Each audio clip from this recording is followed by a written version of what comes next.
أحسن الله إليكم. إخلاص العمل يا شيخ كيف يكون؟ إخلاص العمل أن العبادة لا يراد بها إلا وجه الله والدار الآخرة، لا يراد بها الدنيا. يعني لا يصلي الإنسان لأجل أن يمدح ويقال ما أقومه للصلاة، ما أكثر صلاته، وما أشبه ذلك، بحيث يجعل عمله خالصا لله عز وجل يريد به الثواب من عنده. بعض الناس ربما يجتهد في العبادة ليقال إن فلانا كثير الصلاة، إن فلانا كثير العمرة، إن فلانا كثير الحج، إن فلانا كثير الصدقات، هذا يخل بالإخلاص. قال الله عز وجل: وما أمروا إلا ليعبدوا الله مخلصين له الدين حنفاء. وقال تعالى: وما خلقت الجن والإنس إلا ليعبدون. والله لو تأمل الإنسان هذه الآية لاتعظ كثيرا. ما خلقت إلا للعبادة، عبادة الله. وش وجودك في الدنيا؟ لتعمر الدنيا، لتبني القصور، لتركب السيارة الفخمة، لترفه جسدك. خلقت للعبادة، ومن خلق للعبادة ينبغي أن يجعل عمله كله عبادة. ولهذا كان الموفقون الكيسون يجعلون عاداتهم عبادة، والغافلون يجعلون عباداتهم عادة. تجد الموفق، وأسأل الله أن يجعلني ومن سمع منهم، تجده إن أكل يأكل امتثالا لأمر الله، لأن الله أمر به: كلوا واشربوا. ويقصد بالأكل حفظ بدنه، وهو مأمور بحفظ بدنه. إن أكل يريد الاستعانة به على طاعة الله، فيكون أكله الآن الذي يتلذذ به أكلا وشربا، يكون طعامه الذي يتلذذ به أكلا وشربا يكون عبادة.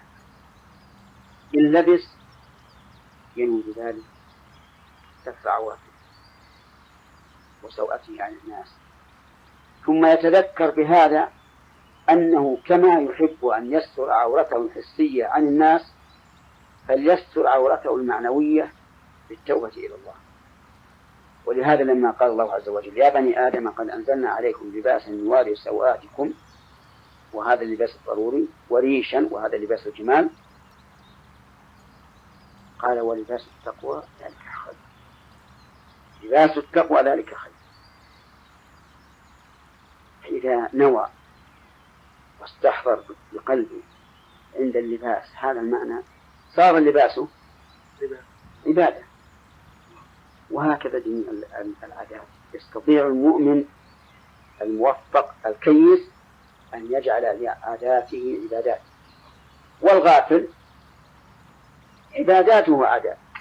اعتاد أنه إذا أذن يروح المسجد يصلي، واعتاد أنه إذا جاء رمضان صام، واعتاد أنه إذا جاء وقت الزكاة تصدق، وهو في غفلة.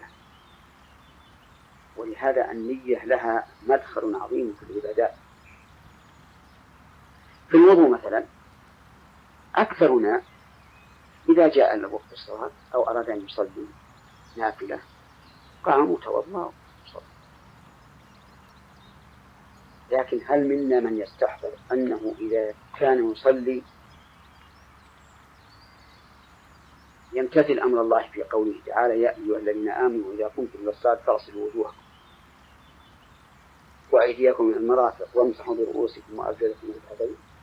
هل يستحضر أنه يطبق قول الله عز وجل: اغسلوا وجوهكم عند غسل الوجه؟ الذي ينبغي لنا أن نستحضر هذا ونخلص لله عز وجل، ونقول: أغسل وجهي امتثالا لأمر الله، أغسل يدي امتثالا لأمر الله، أمسح رأسي امتثالا لأمر الله، أغسل رجلي امتثالا لأمر الله.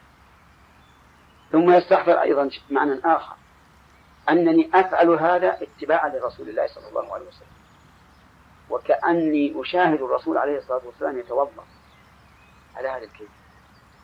حينئذ نحقق في هذا الاستحضار، نحقق الإخلاص لله والمتابعة لرسول الله صلى الله عليه وسلم.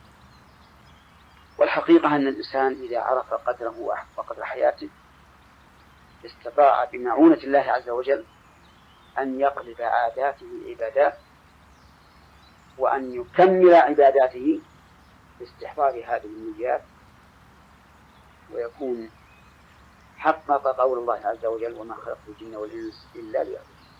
أسأل الله تعالى أن يمن علي وعليكم وعلى من سمع بهذه النيات الطيبة. اللهم آمين. جزاكم الله خيرا فضيلة الشيخ، بارك فيكم.